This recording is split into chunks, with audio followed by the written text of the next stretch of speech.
So you want to win a marriage green card for your spouse, but you've been told he or she must return home for an interview. And that after that interview, to legally re enter the United States, they have to receive special permission, known as an extreme hardship waiver. But you're not sure where to begin. Hi, I'm Carlos Pachara, immigration attorney. I've been practicing hardship law for over 2 decades. And in this video series, I'm going to walk you through how to collect evidence, how to organize evidence, and how to present evidence to maximize your chances for victory and being able to keep you and your spouse living together here in the United States. This is the third video in my Secrets to Hardship Evidence series. In the first video, I discussed a general overview of the secrets that you need to know in order to prevail. We laid out very briefly the 4 secrets that you must know in order to present a winning waiver, in order to maximize your chances for winning. In the second video, we started diving into the specific evidence, the specific secrets. We talked about how to approach cases. In other words, how to demonstrate extreme hardship. And the first secret was this: there is no such thing as an ordinary hardship. There's only ordinary evidence. And that it's your job to present the evidence, to present it of such quality, of such thoroughness, that your case can be separated from other cases so that your case will be seen as one of extreme hardship and your spouse will be able to return to the United States.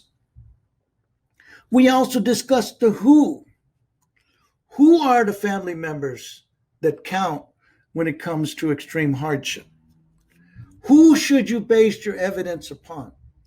We discussed the definition of qualifying relatives, which are you as the U.S. citizen spouse or permanent resident spouse, and the immigrant's lawful permanent resident or citizen parents. And we discussed the second secret and its importance in putting together evidence. And that is that indirect hardship to non-qualifying relatives, those who are not the spouse or the parents of the immigrants, such as your children, can help prove direct hardship to the U.S. citizen spouse or permanent resident spouse, so that extreme hardship could be shown. I encourage you, if you haven't watched that video, to go back and watch it. It has some very useful information in putting together your evidence. Today, we're going to dive into secret number 3, and it's going to discuss the topic of what evidence should be included in your packet of information that you provide the government. What evidence, in other words, can and should be presented. The secret is this: always maximize, never minimize the hardship information that you present to the government. Many lawyers and other non-lawyer assistants that help immigrants tend to take a very sterile approach to evidence, a very stiff approach. But evidence on hardship can really be seen, and it's somewhat confusing for individuals, as a big H. You have to prove the big hardship. But you do it with little hardships, small h's. In other words, you use pebbles of evidence to build a stronger picture in building your evidence to support your claim of extreme hardship. There are 3 rules for evidence that the government must follow. First, the government must follow the rule that all relevant hardship factors must be considered. Secondly, the government must follow the rule that each relevant hardship factor must be evaluated separately, individually. Third, the government must follow the rule that the cumulative effect, the total effect of all hardship factors must be assessed. So this means when you're presenting evidence, you present evidence in such a way that everything that is relevant should be presented so that it stands on its own. Remember, you're building pebbles. You're laying forth pebbles of evidence that builds to create a bigger hardship picture. So many individuals that I see as an appellate attorney, I get cases after the fact, after they've lost, and they come to me and they want to find out what went wrong. Too often, the individuals helping them swing for the fences, to use a baseball term. They're trying to hit a home run, when what will really win the game is a bunch of singles and doubles, just constant hits to drive more runners across the plate, more runs. You can use that analogy when it comes to presenting evidence. In the second video, which you may not have watched, I talked about a family with 3 children. And the children, actually 4 children, 2 of their own and 2 that they were guardians of. And the children each had a different relationship with the immigrant dad. One boy was 13, played football, and was a very good student. His biological daughter was into drama and worked as a volunteer at the public library, teaching younger kids to read. They were also guardian of the United States citizen's sister, children, because she had had some problems with the law. And those children were also doing very well in school.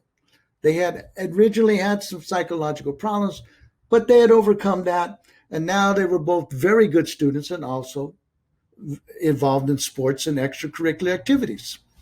Now, in each of those situations, a lot of cases that I've seen, people would lump them together and talk about all 4 of the children as if it was just one hardship. No, there's 4 little hardships. There's 4 children.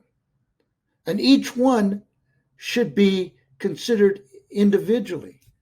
Remember, the government must consider all relevant factors. And it's not just that the child would suffer a hardship, say, in school. Perhaps the daughter that's in drama is so good that she's a potential Hollywood star one day. Well, you would drive evidence on that, get evidence as to her potential career, just on that factor. So it's not just that she might go to college, or that she might play sports, or that she might go be an actress. You put those little factors and develop them, little pebbles, within that one child's story, mini story, and you compile it. And so you build 4 little stories. Now, as we discussed in video 2, and again, if you haven't seen it, I encourage you to see it, that's an indirect hardship because the children don't count as qualifying relatives for a hardship waiver. However, there's the indirect link to the U.S. citizen parent.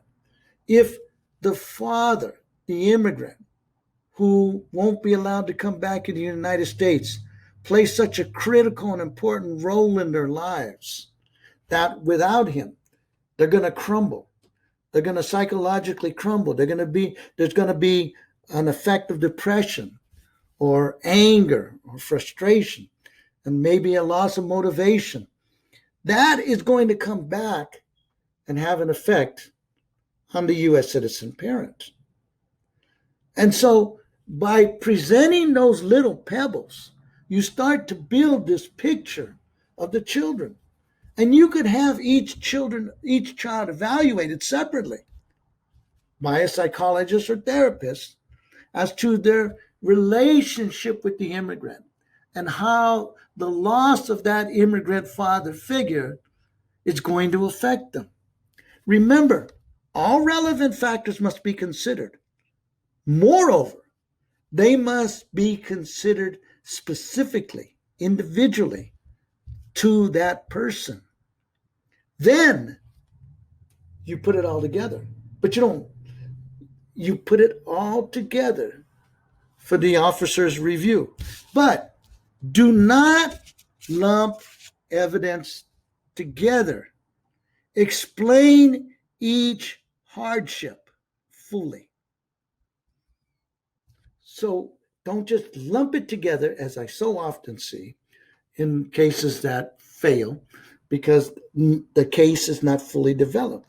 The hardship, the little h, the little hardship, is not fully developed.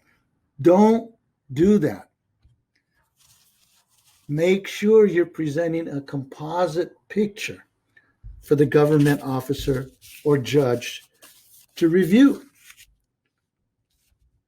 The fourth factor has to do more with the presentation. And it ties together with the fact that indirect hardship is important, that no evidence is really ordinary, that the government must review the totality of circumstances, and that's that you do not want to follow a sterile robotic formula. You want to use storytelling to tell your case. The secret is this: storytelling is the formula for success. What is storytelling? Storytelling is relevant evidence that you present in a convincing and engaging narrative. Storytelling is not a boring list of bullet points and stiff robotic scripts and paragraphs. Storytelling focuses on what your family stands for. Storytelling does not focus on the plea for forgiveness. Although it's included, it's not the focus directly. Storytelling emphasizes a beginning, a crisis, and a dream. Story does not emphasize solely that you meet the requirements. The difference is this: with storytelling, you present a positive case for the immigrant. You focus on the positive factors. You focus on the good that the immigrant brings to the country. Without storytelling and a robotic script that focuses on asking for forgiveness and that you meet requirements, you tend to focus on the negative. You're asking to be forgiven because you deserve to be forgiven. Well, you still cover that when you use storytelling, but you do it in a way where you're presenting the positive factors, not just that the legal requirements are met, but that the overall picture of why this person deserves to remain in the United States is shown to the government. A lot of individuals will say, Carlos, the government's too busy and they don't want to look at all that evidence. And my response is, I disagree. My entire career has been built in hardship cases on storytelling. I want the adjudicator to like my client, because when they're looking at various cases, they're looking at my client's case and they're looking at someone else's client's case and someone else's case, and they're comparing them. They will have a fuller picture of my client. They will see more positive merits for my client to remain here. And assuming they all meet the requirements, And they have to choose, well, which one's going to suffer the extreme hardship, because extreme hardship is still a discretionary matter for the adjudicator. They still must say what's extreme, what's not extreme. They will look at the one with more positive criteria, with more positive contributions, and say, you know what? That family has a lot more to lose than the others. So when you present the case in storytelling, you present more evidence and you don't just lump it all together. The key takeaway with storytelling is that every immigrant family has a special story. It's your job to tell that special story. And the way you tell it is by ensuring that you're building these pebbles of evidence, that you're putting them together so that together they mount to a stronger hardship, and that you present a picture of the family with all this evidence. Because think about it. Take an immigrant who volunteers his time, who is a volunteer coach for his son's little league team, or contributes to the church, or as in our example in video 2, the individual built a fence for the children's school, and he's a volunteer chef when they do fundraisers. Or maybe they go to church, as they do, and in video 2, as we explained, that one individual goes to church, takes his relatives to church. Maybe they contribute to certain church activities. Maybe they feed the homeless once a month. Maybe they do special activities for the church. Maybe they sing in choir. None of that counts as hardship. None of those are direct hardship factors. None of those you would say is a direct hardship factor to the U.S. citizen spouse or lawful permanent resident spouse. But to the extent that his actions are showing him to be a good role model for his family, that they're showing a certain morality to the kids that they want to emulate, that they want to be successful, that it propels them to want to be professionals or go to college or do something greater in their life, then the loss of that is a hardship, because it's going to affect them, as I noted earlier, psychologically, mentally, emotionally, spiritually. It's going to harm their drive. It's going to destroy the way their world has been constructed. And because of that, it's going to fall, boom, right on the United States citizen spouse or the lawful permanent resident spouse. And that is a hardship that counts. And when you have a bunch of little pebbles showing that type of effect, you have now built a bigger, larger, cumulative hardship that the government can weigh. So to do that, though, remember, as I discussed in the first video, you have to prepare. You have to spend time to develop the evidence. You have to spend time to organize it. Then you have to present it. Winning hardship is not an easy matter. There is no magic pixie dust that you just throw out there and everything comes together. It's hard work. But with these 4 secrets, you start to develop a different type of presentation in the format of a story for the family that shows, to meet the words of former President John Kennedy, that this immigrant is not asking what America can do for him or her. He or she is asking, what can they do for America?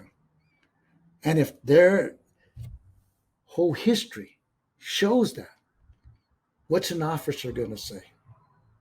The hardship is not extreme? I don't think so. Storytelling.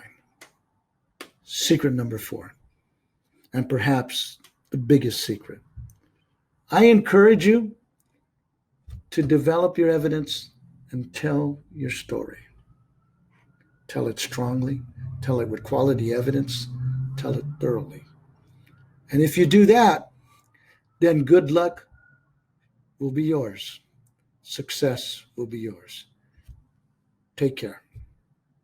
Thanks for watching. Know someone who might be interested in this video? Then please take a moment to like and share it with them. Also, if you would like more videos on immigration, just click on the subscribe button. And here's a little bonus, a short guide that you can download for free by clicking on the link on the description box or the square-shaped image. Plus, if you have ideas for videos you'd like to see, write a short comment below or feel free to contact me at carlos@VitaraImmigrationLaw.com. My name is Carlos Vitara. I appreciate your time and hopefully we'll be talking again very, very soon.